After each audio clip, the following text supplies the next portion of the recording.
Filipenses capítulo 2.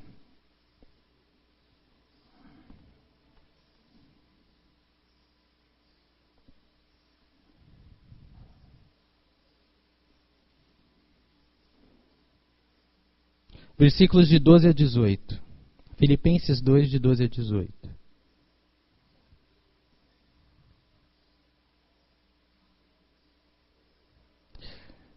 Assim, meus amados, como sempre vocês obedeceram, não apenas na minha presença, porém muito mais agora na minha ausência, ponham em ação a salvação de vocês com temor e tremor, pois é Deus quem efetua em vocês tanto querer quanto realizar, de acordo com a boa vontade dele. Façam tudo sem queixas, nem discussões, para que venham a tornar-se puros e irrepreensíveis, filhos de Deus, inculpáveis no meio de uma geração corrompida e depravada, na qual vocês brilham como estrelas no universo, retendo firmemente a palavra da vida. Assim, no dia de Cristo, eu me orgulharei de não ter corrido nem me esforçado inutilmente. Contudo, mesmo que eu esteja sendo derramado como oferta de bebida sobre o serviço que provém da fé que vocês têm, o sacrifício que oferecem a Deus, estou alegre e me regozijo com todos vocês. Estejam vocês também alegres e regozijem-se comigo. Querido Deus e Pai, eu te louvo, Senhor, e te agradeço por mais uma vez podermos nos reunir ao redor da Tua Palavra para meditar, ó Deus, poder ouvir a Tua voz, Senhor, e ser guiado pelo Teu Espírito. Esse é o nosso desejo, Senhor, que o Senhor faça cair por terra as fortalezas, ó Deus, os pensamentos, ó Pai, que se opõem às setas inflamadas, Senhor, às distrações, Deus, tudo aquilo, Senhor, que guerreia contra, ó Deus, as nossas vidas, o nosso crescimento espiritual, ó Deus, a nossa habilidade de assimilar a Tua Palavra, de reter a boa semente no nosso coração, para que ela cresça e gere frutos para a eternidade, Deus. Que o Senhor lide com tudo isso, Senhor. Que o Senhor faça cair essas fortalezas por terra, Senhor.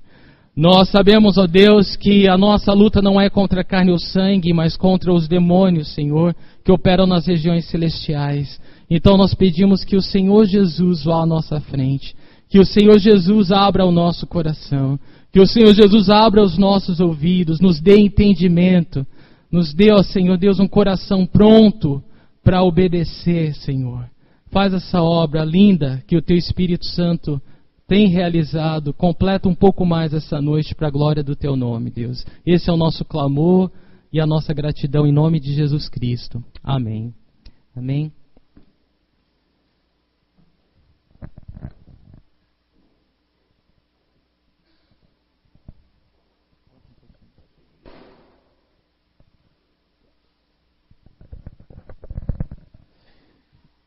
Irmãos, essa carta de Filipenses nós já estamos estudando há algum tempo, é uma carta que de cunho missionário, ela fala sobre missões do início ao fim, nós temos meditado um pouco nisso e temos aproveitado a carta para falar um pouquinho cada domingo sobre missões, mas o tema dessa carta é a alegria do Senhor e a alegria nas dificuldades sobre todas as coisas, a alegria que vai além das circunstâncias da vida. A nossa alegria como filhos de Deus, como cristãos, não está limitada às circunstâncias. Nós temos a alegria do Senhor, ela excede, ela independe das circunstâncias da vida. Então essa carta fala desse tema, da alegria do Senhor, e o versículo-chave que nós temos usado é Filipenses 4:4, que diz: alegrem-se sempre no Senhor, novamente direi... Amém, bonito, hein?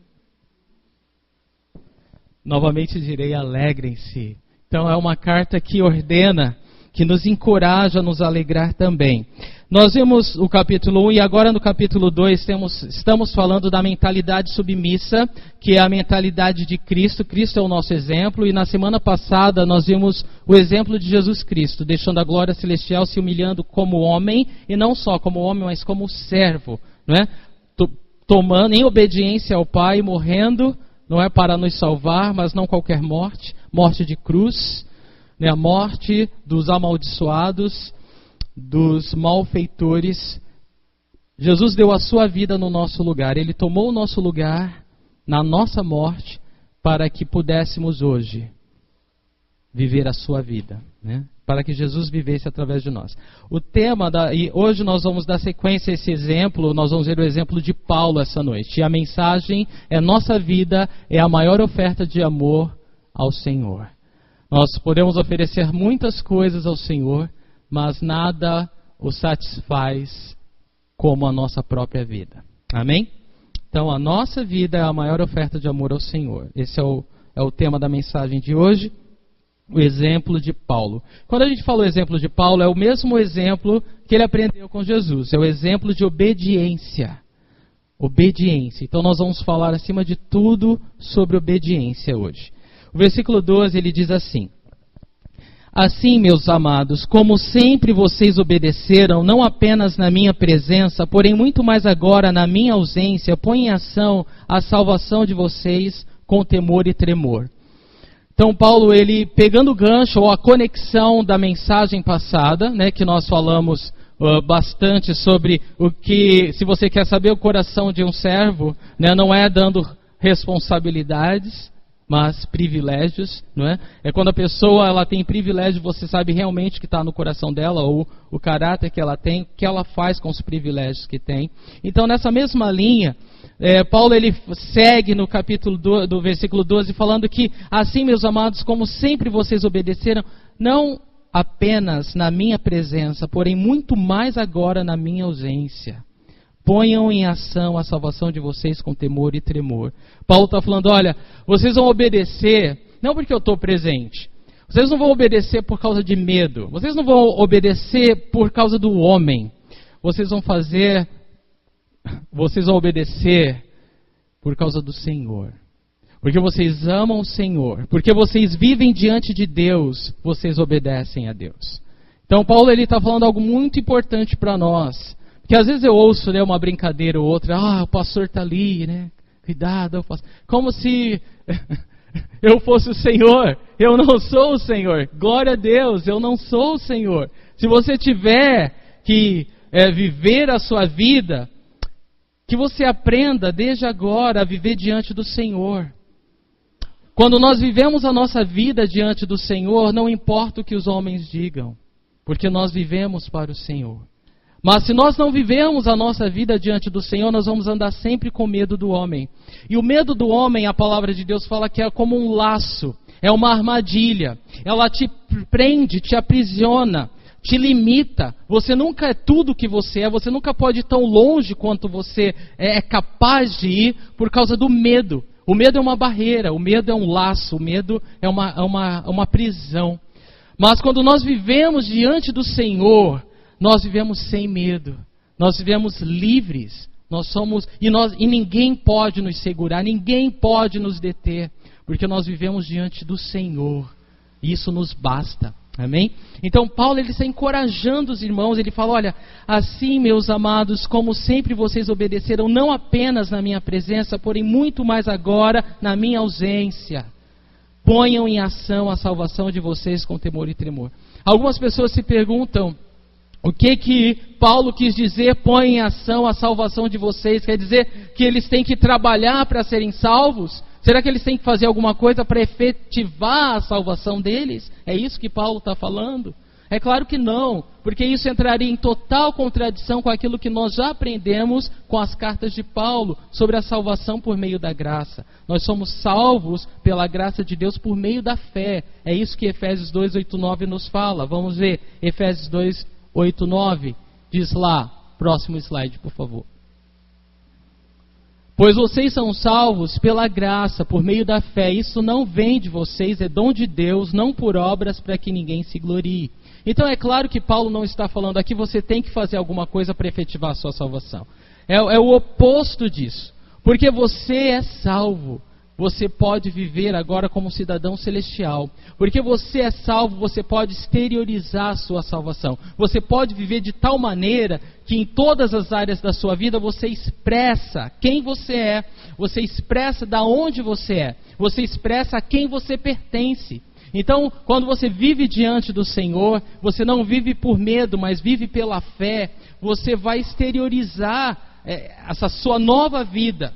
Você vai exteriorizar a sua fé nas suas palavras, nas suas atitudes. As pessoas vão te reconhecer por meio daquilo que você fala, por meio daquilo que você faz. Você vai mostrar quem você é, exteriorizar a salvação que você tem. E é isso que Paulo está falando. Então, essa é a hora, ele está falando. Ponham em ação, pratiquem, vivam, exteriorizem a salvação de vocês. Mas prestem atenção no detalhe, com temor e tremor. Quer dizer que é para fazer isso agora, deu um nó na minha cabeça, é para fazer isso com temor. Não, não é temor de medo, não é temor de pavor, é temor de reverência e amor diante do Deus que nós servimos. Exteriorizar a nossa fé, pôr em ação a nossa salvação diante das pessoas com temor e tremor, significa você estar tão consciente do tamanho do Deus que você serve, do tamanho do Pai que você tem, do tamanho do amor que é abundante sobre a tua vida, que você teme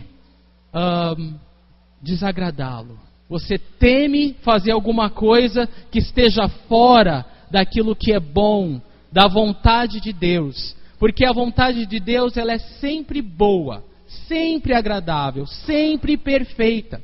Então, quando nós vivemos com temor e tremor diante de Deus, nós exteriorizamos a nossa fé com temor e tremor, nós amamos tanto a Deus, nós sabemos quão bom Ele é, que nos assusta estar fora dessa vontade. Traz pavor ao meu coração deixar de usufruir da bondade do meu Deus, ou estar fora do caminho de bênção que Ele estabeleceu para a minha vida. E isso é exteriorizar a nossa fé com temor e tremor. Nós estamos diante de um Deus que é todo poderoso, que a Bíblia chama de fogo devorador, mas que se revelou para mim como Deus de infinita compaixão. O Deus que se revelou para mim, me vendo no lamaçal do pecado, tendo compaixão, se importando com a minha vida, vindo em forma humana para me salvar, para me resgatar, para pagar pelos meus pecados na cruz, para me dar a vida eterna, para me fazer um cidadão celestial, para me encher com o Espírito Santo dele. Isso é demais para mim. É além do que a minha mente pode compreender. Humanamente falando, é muito além do que a minha mente pode compreender. Mas isso é tão bom para mim, isso transformou a minha vida, isso revolucionou o meu ser, de tal maneira que há um temor e um tremor de estar fora dessa comunhão, de não usufruir dessa comunhão que Jesus veio me trazer com tanto sacrifício, dando a própria vida na cruz. Então é esse o sentido, irmão, esse é o sentido aqui, exteriorizar, viver de tal forma, né, que a gente vai pôr em ação a nossa salvação com temor e tremor. O pregador inglês, né, Charles Spurgeon, ele falou uma vez assim: olha, nós devemos colocar para fora, né, a salvação que Deus fez aqui dentro. E é exatamente isso. Nós sabemos, nós que nascemos de novo, sabemos de onde o Senhor nos tirou, e nós sabemos que fora do Senhor Jesus não há vida, não há vida espiritual fora de Jesus. E quando nós exteriorizamos o nosso relacionamento com o Senhor Jesus à nossa volta, isso impacta as vidas. Isso causa sede, fome nas pessoas. As pessoas querem conhecer o nosso Deus por meio do nosso relacionamento com Ele. E isso é dia a dia, isso é através das palavras que falamos, isso é através das atitudes que escolhemos ter. Amém? Então é isso aí.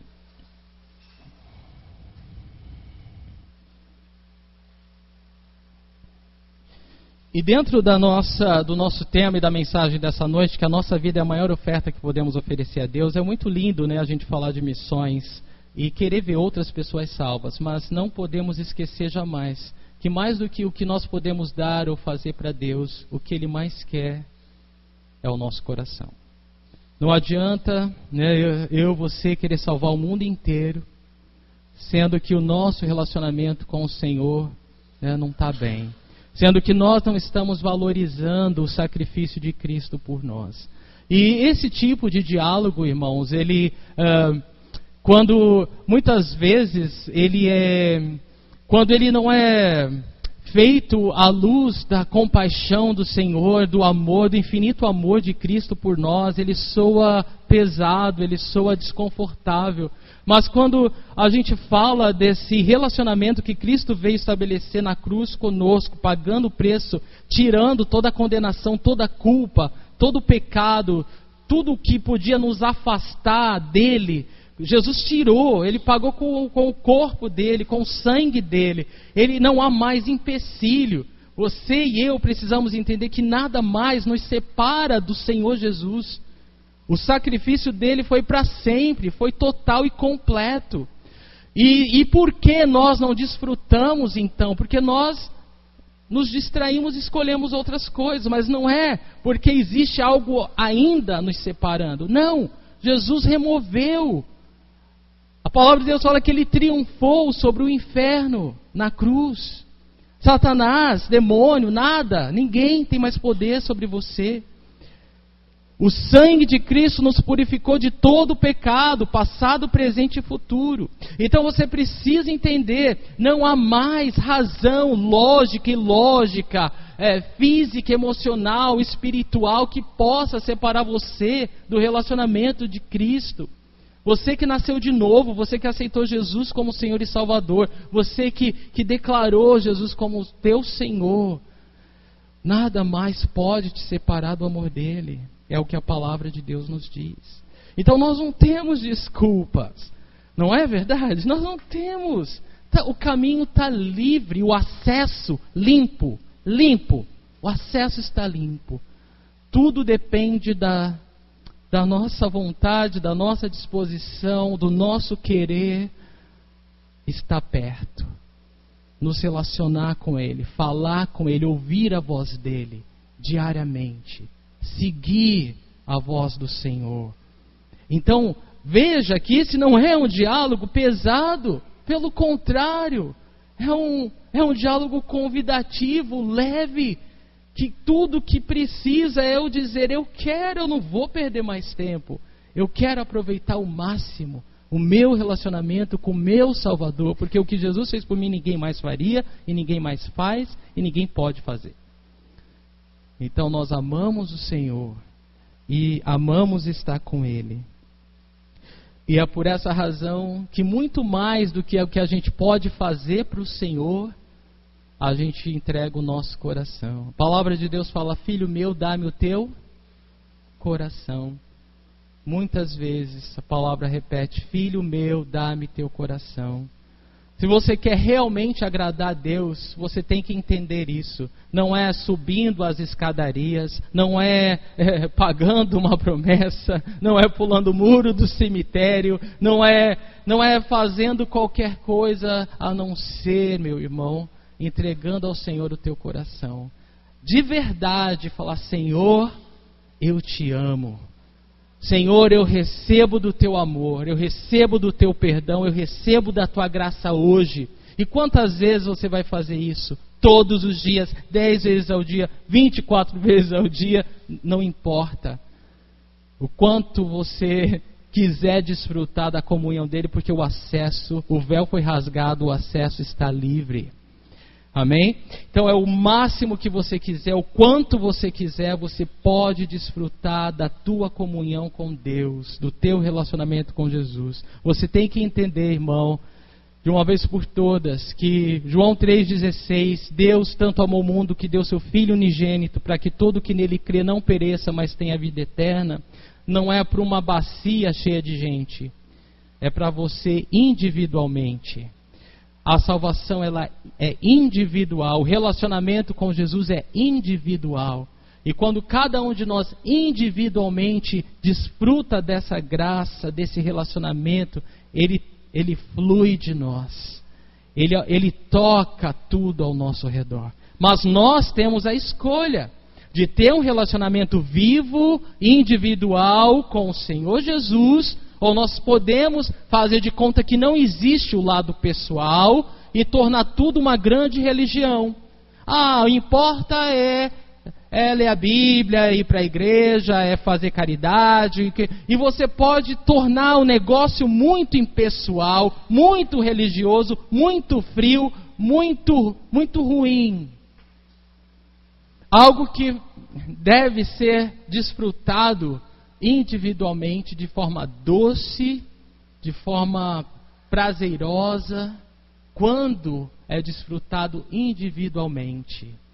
Mas você tem a escolha de olhar para você e desfrutar disso com o Senhor, mantendo os teus olhos no Senhor, ou olhar para outro lado, olhar para onde você quiser e tentar se consolar ou se conformar com o relacionamento que os outros têm com o Senhor.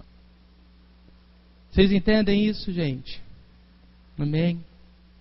Isso é muito profundo, não é? E é tão simples.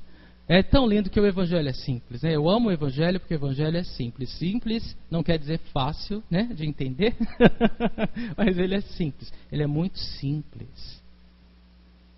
Ele é muito simples. É difícil porque nós dificultamos as coisas, né? Nós pensamos demais e agimos de menos.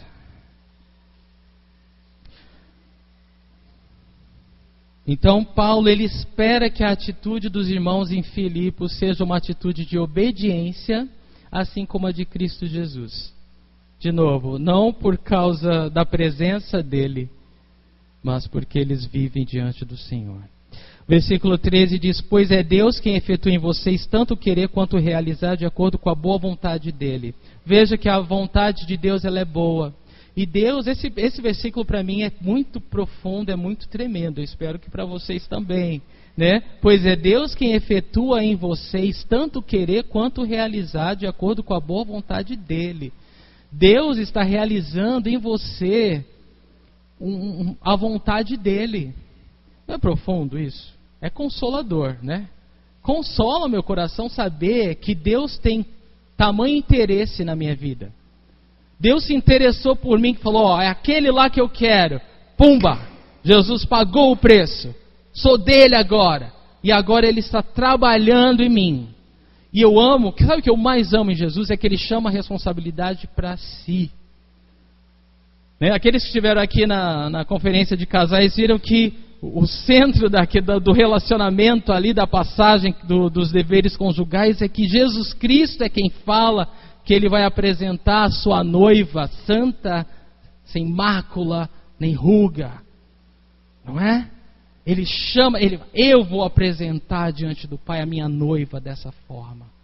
Ele chama a responsabilidade para ele. Por essa razão, Jesus desceu dos céus, porque se eu ou você pudéssemos chegar ao céu sem Jesus, ele não precisaria vir e morrer na cruz. Mas porque eu e você não temos a mínima chance de chegar ao céu, a não ser pelo sacrifício de Jesus, ele veio. E ele fez isso com alegria.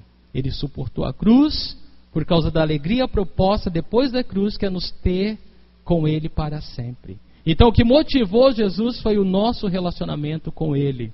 E é por isso que a coisa mais preciosa que você pode oferecer para Jesus é o teu coração, o teu relacionamento pessoal com ele. Isso é tremendo.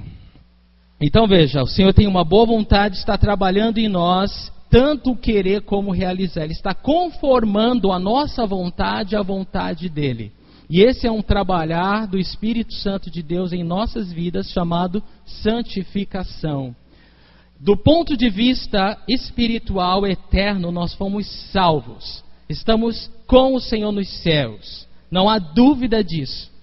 Mas do ponto de vista humano, nós estamos num processo de santificação. Do ponto de vista espiritual, nós estamos no céu, quer dizer perfeitos, assim como Jesus é. Do ponto de vista humano, em santificação, num processo que o Espírito Santo se encarregou de executar, conformando o nosso coração ao coração de Cristo, transformando o nosso caráter ao caráter de Cristo, nos permitindo assimilar a boa, perfeita e agradável vontade de Deus. Mas eu queria que isso fosse assim, ó. Mas Não é assim. É dia após dia. É um relacionamento de amor, mas no qual Jesus garantiu. Ele já garantiu o final desse processo. Então você novamente não tem por que temer, mas se render à vontade do Espírito Santo. Amém, queridos? Isso é tremendo, isso é poderoso demais. Deus é quem efetua em vocês tanto querer quanto realizar de acordo com a boa vontade dEle. Isso é maravilhoso. Mas isso também, além de consolador, isso gera um santo temor em nós, né? Porque isso me faz pensar da seguinte forma: se é Deus que está trabalhando o seu querer se efetuar na minha vida, isso significa que naquilo que eu já aprendi e que para mim é tão claro, né? Todo aquele procedimento, aquele entendimento, aquela maturidade das coisas já assimiladas, já aprendidas, que eu já tive transformação, eu posso entender que o Espírito Santo de Deus realizou algo. Não é a minha glória, é a glória do Senhor através da minha vida. E as coisas que estão para acontecer e serem transformadas, e serem ajustadas, e serem mudadas, eu posso também compreender e ter ânimo e força para prosseguir, que da mesma forma que o Espírito Santo tem trabalhado, ele vai terminar essa obra, ele vai concluí-la, ele vai chegar ao fim dela. Amém? Então isso traz um certo temor no sentido de que, meu Deus, né? O Espírito Santo de Deus está trabalhando em mim. Eu não sei para você, mas isso para mim é muito grande. Deus, Criador dos céus e da terra, me amou e me viu, me desejou, me comprou, me quis, está trabalhando em mim. Eu sou obra de Deus. Através da minha vida, Deus falou: eu vou me revelar ao mundo. Eu vou testemunhar ao mundo do meu amor através da sua vida. Isso gera temor e tremor no meu coração. Espero que em todos nós, né? Porque eu quero que você entenda isso. Deus escolheu você e Deus falou: olha, eu te escolhi, você é meu, e eu vou usar a tua vida para mostrar o meu amor ao mundo. Eu vou usar a tua vida. Então isso eu entendo logo que, meu Deus, ou eu aprendi, rendi ao Espírito e estou mostrando o amor de Deus ao mundo, ou não.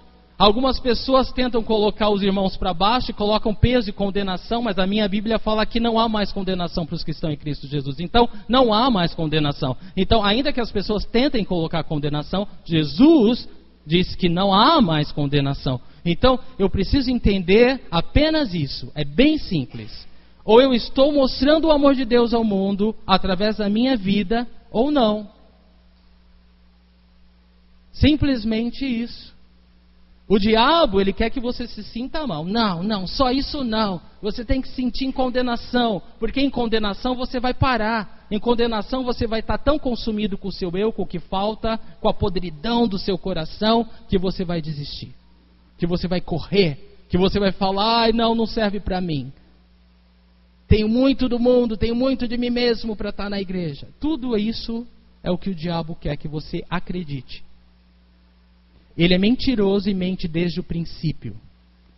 E a única forma da gente poder apagar as setas inflamadas é levantando o escudo da fé, que vem por meio do que a palavra de Deus nos fala.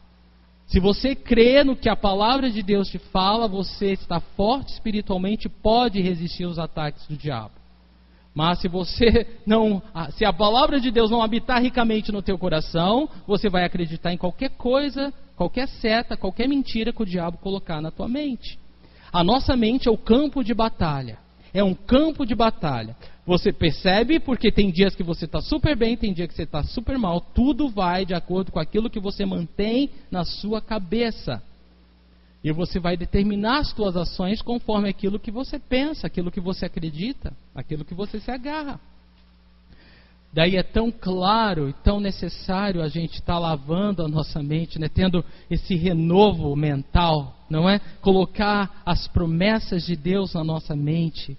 nos lembrar como é bom para mim, como é bom para a gente ser lembrado da promessa, do amor de Deus. Eu tenho que lembrar do amor de Jesus todos os dias da minha vida. É uma grande necessidade minha. Para eu poder estar encorajado, eu preciso lembrar o quanto meu Senhor me ama, que Ele nunca desiste de mim, que Ele nunca me abandona, que Ele nunca me deixa.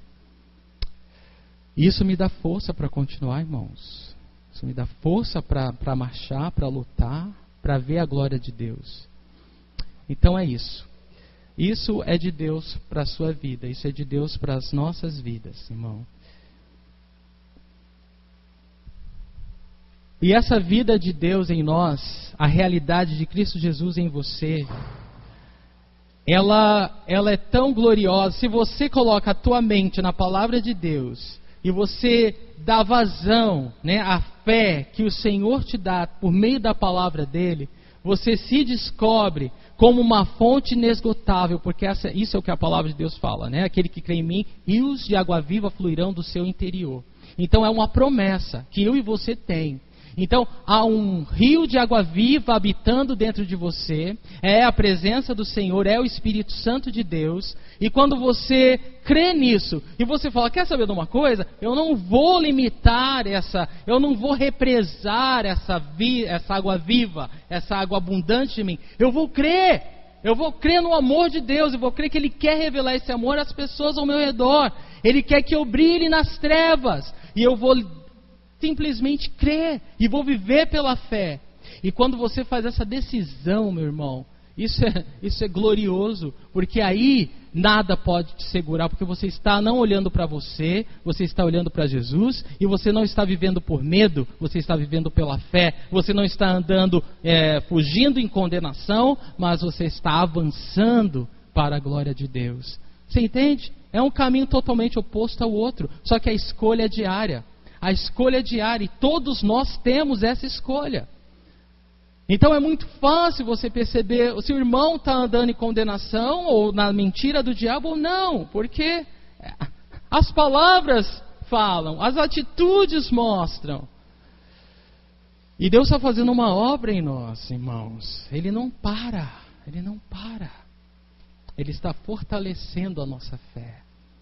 Ele está transformando o nosso entendimento, para que esse versículo seja cumprido em nossa vida, porque é Ele quem efetua em nós o querer e o realizar, conforme a sua boa vontade. Amém?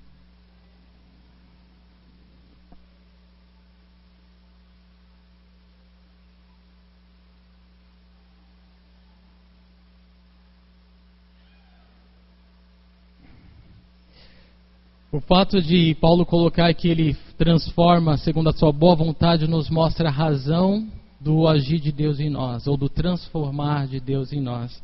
A sua boa vontade fala do seu prazer. A motivação de Deus em nos escolher, né, imprestáveis do jeito que éramos, para nos dar o valor que Ele nos dá, é porque simplesmente Ele tem prazer em nós. Por que Deus me ama tanto mesmo eu sendo do jeito que sou? Você já fez essa pergunta? Porque Ele tem prazer na sua vida. Ele se deleita na sua vida. Talvez quem é pai possa entender um pouco isso, né? Sim, o filho, né, não importa o que ele faça, mas há um prazer, um deleite, porque ele é seu filho, né? Seu filho. Não há um minuto do dia que você queira o mal para o seu filho. Não há nenhum minuto do dia que você se alegre, né, por alguma consequência, né, de uma atitude, de uma escolha errada que ele fez. Nenhum momento você se alegra, não é? Pelo menos pais, né, em geral, não se alegram. Porque você tem prazer em ver o seu filho indo bem. Você tem alegria naquela vida, né, naquela vidinha. Você se deleita. Muito mais o nosso Pai Celestial, irmãos, tem grande prazer na nossa vida. Tem grande prazer em ter essa responsabilidade de nos transformar a cada dia. O versículo 14 fala: façam tudo sem queixas nem discussões. Ai, que difícil, né? Fazer tudo? Não tá. Lê aí direito, vai. Você faz tudo sem queixas ou discussões. Quisera eu, né? Quisera nós. Mas Deus está trabalhando em você.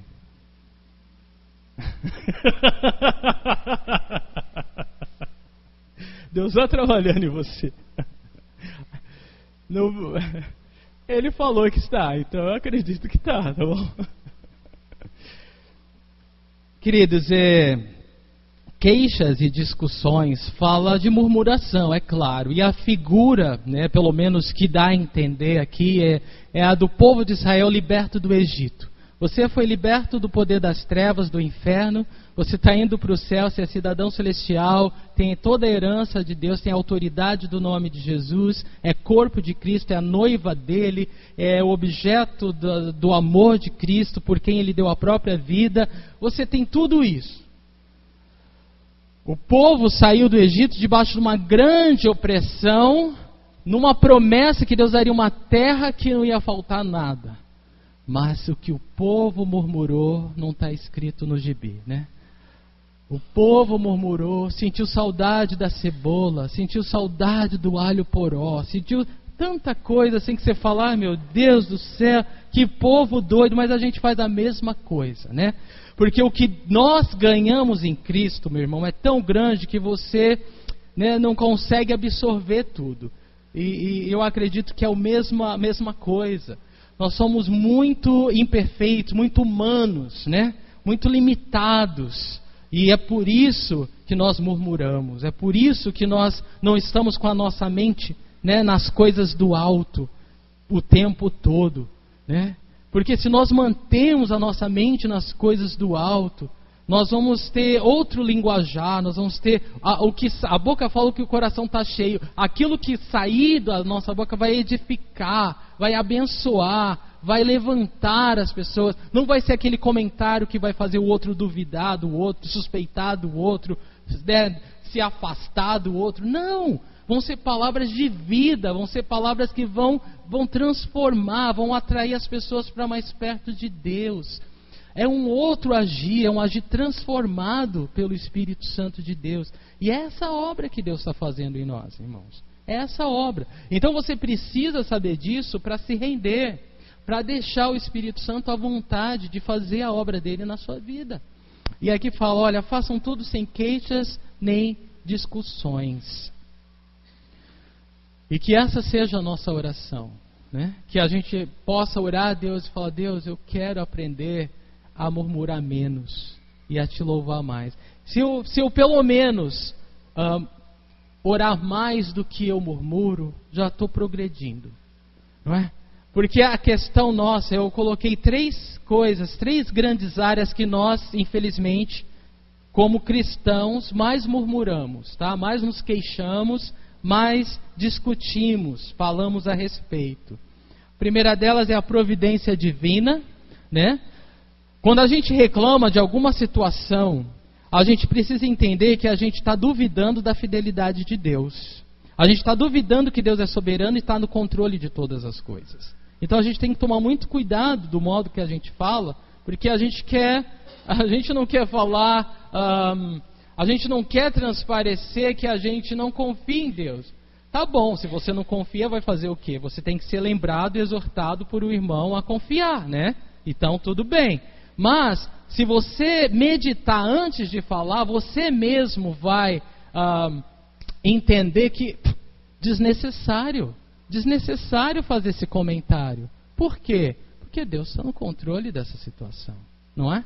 Então, se você mesmo considerar e pensar antes de falar, você vai entender que muita coisa é desnecessária. Muitos comentários não vão edificar e vão falar. Sabe, um reclama de uma coisa, outro reclama daquilo e fica por aquilo mesmo. Olha, que comunhão, né? Misericórdia. Bom, então, providência divina, né? Duvidamos da fidelidade de Deus.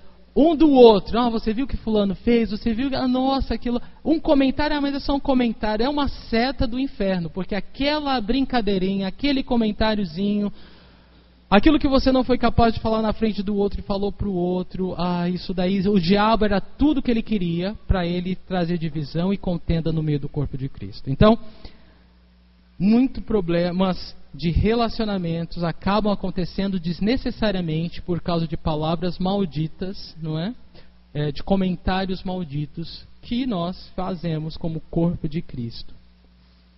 E impiedade do mundo, né? Nós reclamamos do governo, reclamamos da violência, reclamamos da educação, reclamamos da saúde, do transporte e por aí vai. O problema é que nós não fazemos nada a respeito, a não ser reclamar. Se nós considerássemos, não, existe um problema, e o que eu vou fazer por isso? Eu não vou falar para o outro, que o outro não tem o que fazer. Eu vou orar, eu vou clamar a Deus por essa situação. Porque qualquer mudança ou transformação só pode vir primeiro de Deus. E aí eu vou então ver o que eu posso fazer a respeito disso, né? Talvez eu tenha que ter uma memória melhor para saber quem eu tenho elegido como representante. Talvez seja um modo prático de você não só reclamar da situação, não é? Então é isso, irmãos. Cuidado com o que fala, né? Cuidado um pouquinho. As crianças já aprendem desde pequenininho. E eu falando de criança novamente, uma das coisas que é incrível numa criança é a facilidade que elas têm de aprender, né? Se elas conseguirem aprender tudo enquanto são pequenas, a gente ganha uma vida, porque depois que cresce, a cabeça fica dura, né? Se for só a cabeça, tudo bem, mas o coração fica duro, né? Então, assim, cada vez mais a gente precisa alcançar as crianças, irmãos. Bom, mas façam tudo sem queixas nem discussões, ore mais, murmure menos, né? E lembre que você está sendo transformado pelo Espírito Santo, se isso é realidade na sua vida, tá bom? Versículo 15: para que venham a tornar-se puros e irrepreensíveis filhos de Deus, inculpáveis no meio de uma geração corrompida e depravada, na qual vocês brilham como estrelas no universo. Então, a exortação, o encorajamento da parte do apóstolo Paulo aos irmãos em Filipe e para nós é que nós, fazendo isso, possamos nos tornar ou transparecer a nossa fé, ou testemunhar do nosso Deus de uma maneira mais intensa. Porque se esse mundo jaz no maligno, e que se nós sabemos que Ele é o Deus dessa era e que as pessoas são cegas espiritualmente, e nós temos Jesus Cristo, nós nascemos espiritualmente, nós somos cidadãos dos céus na terra, embaixadores do reino de Deus, representantes de Cristo. Nós temos uma missão muito importante de fazer diferença, de brilhar a luz de Cristo nas trevas, de mostrar para as pessoas que, embora elas reclamem, não chegue, e elas estão felizes com essa vida, com esse ciclo de morte, nós não precisamos mais contribuir ou cooperar ou fazer parte desse ciclo de morte mais. Nós temos a vida. Nós temos a vida eterna habitando em nós. Então a nossa forma de olhar o mundo é diferente. A nossa atitude no mundo é diferente. E nós podemos impactar o mundo à nossa volta. E é isso que Paulo está falando. Olha, se vocês tiverem um procedimento diferente, se vocês andarem com pessoas que vivem pela fé, com pessoas que têm uma motivação agora para viver, têm alvos espirituais, sabe? Quer viver para Deus, por causa do seu relacionamento com Cristo, vocês vão ser filhos de Deus, puros e irrepreensíveis, no meio de uma geração corrompida e depravada. Ou seja, é como água e óleo, né? Não mistura, não dá. A diferença é visível para todos, porque você escolheu viver pela fé. E aí ele fala, na qual vocês brilham como estrelas no universo. E aí vem aquela comparação inevitável, não é? Você já olhou para o céu numa noite bem escura e você vê só as estrelas brilhando? É a coisa mais linda, né? E como elas chamam a atenção da gente. E, querido, quando Paulo fala isso, ele está falando, olha, vocês vão brilhar, porque quanto mais densas trevas, mais a luz de Jesus brilha. E essa luz, né, de brilhar como estrela no universo, é como cada um de nós sendo uma estrela que vai fazer diferença e vai chamar a atenção das pessoas para que Jesus Cristo, para entender que Jesus Cristo é vivo e que há esperança para a vida delas. Elas não precisam ficar nesse ciclo de morte, não é? Elas podem ter agora a esperança de um futuro, né, de uma vida eterna, de perdão de pecados, sabe? Elas saem desse ciclo de morte e através das nossas vidas, né, que brilham como estrelas no universo. Jesus foi quem falou: vocês são a luz do mundo. Isso quer dizer que não é algo futuro. Isso quer dizer que nós já somos. Se você nasceu de novo, crê em Jesus, é filho de Deus, nascido, né, não da vontade do homem, mas da vontade de Deus, pelo Espírito de Deus, você é luz no mundo. Você conhece Jesus, você conhece a diferença, você já faz diferença. Então você já é. Tudo que você precisa é aceitar a sua nova identidade. E aceitando a sua nova identidade, render-se ao Espírito Santo. Render-se ao Espírito Santo. E impactar o mundo à sua volta. Eu ouvi uma comparação muito linda a respeito disso também. Como ovelhas do rebanho de Cristo, a diferença que Paulo quer que a gente preste atenção aqui é essa, irmãos. Prestem atenção nisso. Não é que nós... Sabe ovelha? Ovelha não tem como morder ou devorar uma outra, não é? E não tem porque não é simplesmente que a ovelha não faz isso. É que a ovelha não pode. Ela não tem dente. A ovelha não tem dente. Então, assim, é algo totalmente fora da natureza da ovelha morder uma outra. Porque não existe essa concepção na sua natureza, né? Assim somos nós como filhos de Deus. Essa nova identidade, essa nova natureza eterna, espiritual que nós temos em Cristo, não existe a possibilidade, a capacidade, a habilidade de morder um ao outro e devorar um ao outro. Não existe. Não é possível. Simplesmente não é possível. Ou seja, se acontece o fato de um morder o outro, devorar o outro, como Paulo teve que exortar muitas igrejas, ainda bem que Paulo teve que fazer isso, né? O apóstolo Paulo teve, ainda bem, as igrejas que ele fundou estavam assim, né? O povo estava devorando um ao outro. E ele teve que exortar, falar: se vocês devorar um ao outro, quem vai sobrar? Vocês vão se autodestruir.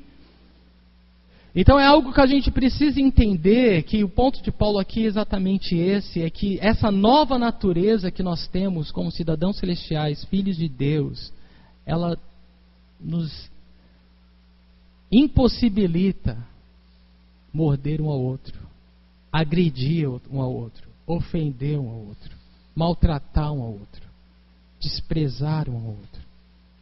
Se isso existe, não é parte da natureza divina, é parte da natureza humana caída, carnal, pecadora, ainda a ser transformada dentro de nós.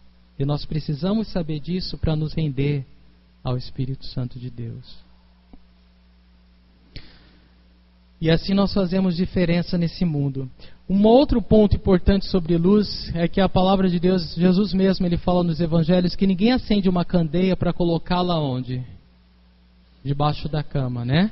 Mas no lugar mais alto da casa, a fim de que aquela luz ilumine a casa inteira, não é isso? E é exatamente isso, irmãos. Nós somos luz no mundo. O ponto é: você tem deixado essa luz brilhar? Você tem deixado essa luz impactar as pessoas à sua volta? Essa é a vontade de Deus em Cristo Jesus para nós.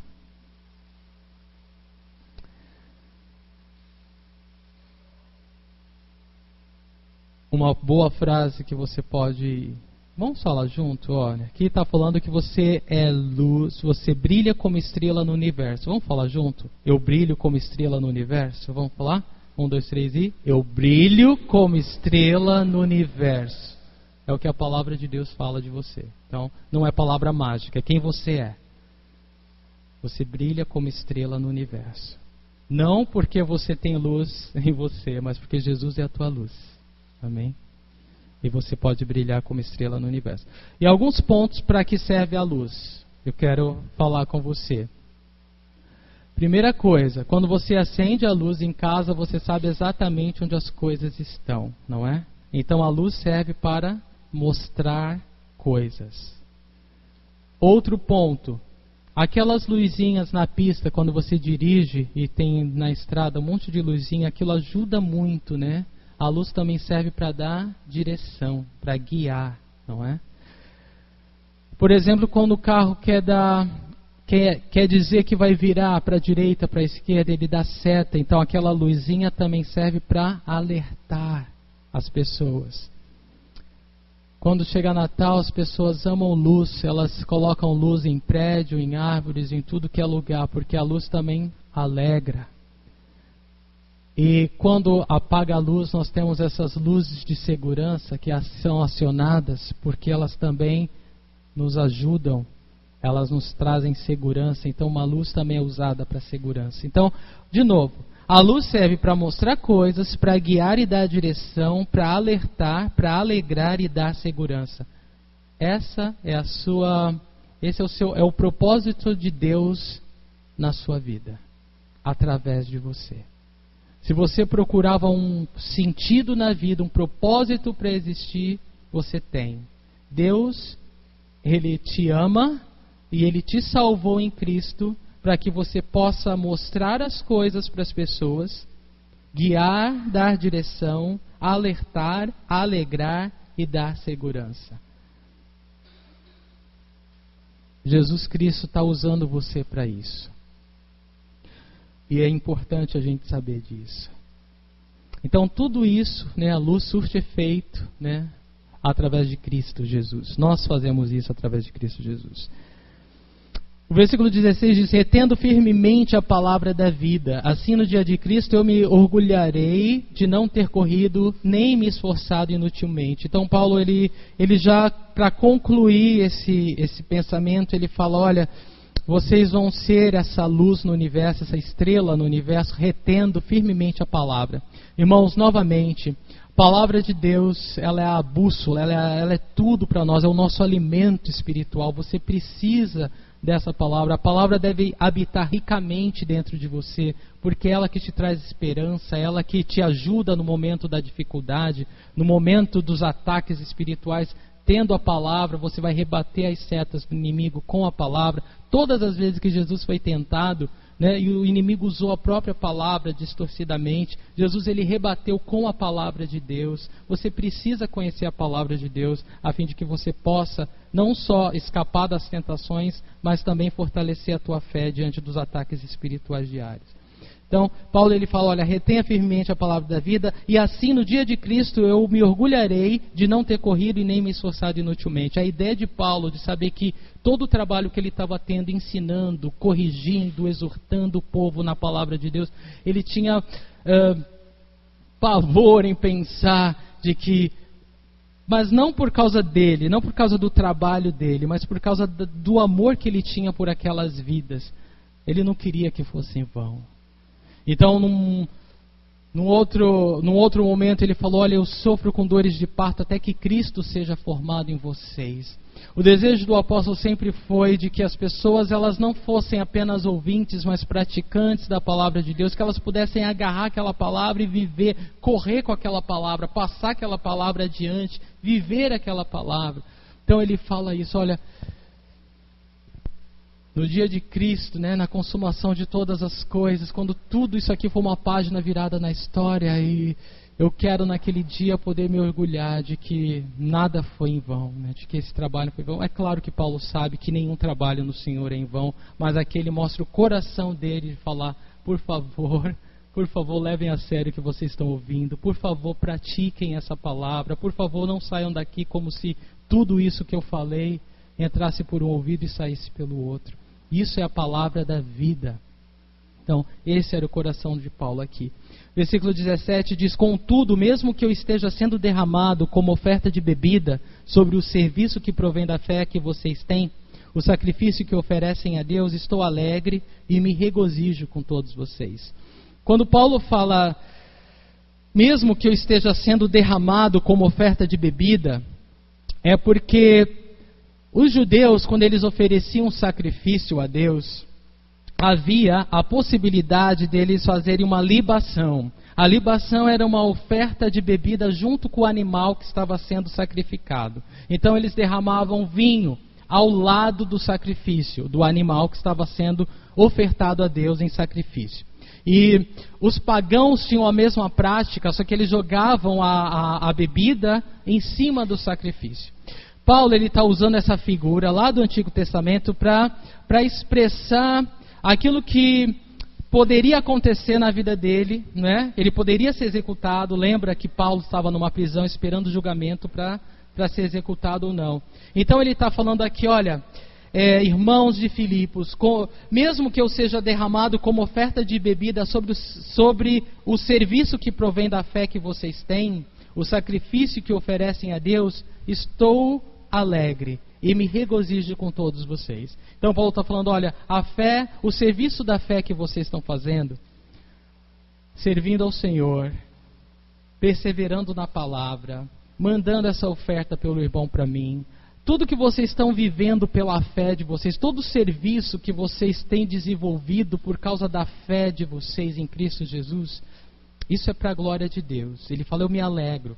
Mas ainda que através do sacrifício, do serviço que vocês estão fazendo ao Senhor, eu seja essa bebida derramada, eu seja essa libação. E é lindo porque, se você entende a poesia aqui, a libação ou derramamento de bebida tornava a oferta ainda mais agradável, mais especial, sabe? E ele está falando, olha, se eu sou o derramamento da bebida diante do sacrifício que vocês estão oferecendo a Deus por meio do serviço de vocês, eu me alegro com isso. Que eu seja essa libação, que eu seja o derramamento, que eu torne esse sacrifício de fé de vocês ainda mais precioso para o Senhor. Que seja parte dessa obra que o Espírito Santo está fazendo por meio de vocês. Que eu seja só o detalhe. Não é profundo isso, gente? Eu acho lindo isso. E ele está falando, se isso acontecer, amém, estou alegre e me regozijo com vocês. Então Paulo estava preparado, ele estava preparado para ser executado e ser esse derramamento de bebida diante do sacrifício da fé. Né? A gente fala sacrifício, né? A gente sabe que por causa de Jesus, andar pela fé se torna prazeroso, né? Mas aos olhos do mundo é um sacrifício ainda, né? Nossa, você vai para a igreja todo domingo, misericórdia. Nossa, você vai terça, quinta, sábado, domingo, misericórdia. Nossa, você trabalhou ontem, ainda vai para a igreja hoje. Nossa, isso dá um nó na cabeça das pessoas. As pessoas, elas não entendem o prazer e a alegria de estar com Cristo, servindo a Cristo, andando com Cristo. Elas não vêm do ponto de vista de relacionamento. Elas vêm do ponto de vista de obrigação, né? Porque elas não conhecem Jesus. Só que muitas vezes nós acabamos pensando muitas vezes com o pessoal lá fora que não conhece Jesus. E muitas vezes agindo como eles, né? Quando nós esquecemos que tudo que Jesus fez por nós foi simplesmente para ter um relacionamento, né? E não por uma religião. E isso é muito, muito, muito sério. Mas quando a gente entende que nada disso é um sacrifício, é um prazer, a gente entende com mais clareza o que Paulo está falando aqui. Ele está falando, olha, eu estou sendo mártir, mas olha, né? Estou salvando vocês. Não. Falando, eu sou parte da obra de Cristo. E se Cristo está usando vocês dessa maneira, louvado seja o nome dele. Eu também faço parte dessa obra que Deus está fazendo. Então o sacrifício, na verdade, que Paulo fala, não é um sacrifício do ponto de vista espiritual, né? É um privilégio. Muito bem. Versículo 18, estejam vocês também alegres e regozijem-se comigo. Então Paulo ele fala, olha, seja feita a vontade de Deus. Se eu tiver que ser executado, eu vou ver Jesus. Nós já falamos disso, né? Viver é ganho, morrer é lucro. Mas que vocês estejam alegres comigo também, né? Que vocês possam se alegrar, porque esse sacrifício de fé, né? A vida de fé, o relacionamento de vocês com Jesus é um aroma, é um sacrifício de aroma agradável a Deus. E eu sou só um detalhe, né? Amém? Eu quero fechar com Mateus 5, de 14 a 16, que diz: vocês são a luz do mundo. Não se pode esconder uma cidade construída sobre um monte. Também ninguém acende uma candeia e coloca debaixo de uma vasilha. Ao contrário, coloca no lugar apropriado e assim ilumina todos os que estão na casa. Assim brilha a luz de vocês diante dos homens, para que vejam as suas obras e glorifiquem ao Pai de vocês que está nos céus. Vamos ficar de pé e agradecer ao Senhor. Pai Celestial, muito obrigado pela Tua palavra, Senhor. Obrigado pela perseverança de fé. Senhor, obrigado, Deus, pelo privilégio que temos de que o nosso relacionamento com Jesus, Senhor, é como uma oferta de aroma agradável ao Senhor. Senhor, o Senhor não busca sacrifício, mas obediência. Obediência eu quero e não sacrifício. E nós dizemos amém, Senhor. E nós dizemos amém. Muitas vezes nós queremos nos sacrificar para compensar a nossa falta, o quanto nós temos negligenciado o nosso relacionamento contigo, Senhor. Mas eu oro, Pai, em nome de Jesus Cristo, que se essa é uma realidade em nosso meio, que o Senhor cesse isso em nome de Jesus. Que nós possamos nos render ao Teu Espírito Santo. Que nós possamos, ó Deus, ouvir Tua doce voz nos guiando. Senhor, que a gente volte para o aconchego mesmo da Tua companhia, Senhor. Porque longe de Ti não há alegria. Senhor, contigo a alegria é plena, Senhor, a plenitude de alegria na Tua presença, mas longe do Senhor tudo é penoso, tudo é difícil, tudo é muito sacrificante, Senhor. Mas nós não queremos viver dessa forma mais, Senhor. Nós queremos viver contigo, Senhor, cheios da alegria do Senhor, cheios de prazer, Senhor. Porque afinal, Senhor, Tu és o Salvador bendito, o amado das nossas almas, aquele que nos amou, aquele que nos escolheu, aquele que viu valor quando nem nós mesmos víamos, Senhor. E eu oro, Pai, que se há alguém aqui essa noite sentindo a sua vida, Senhor, sem sentido ou não preciosa, não considerando valor ao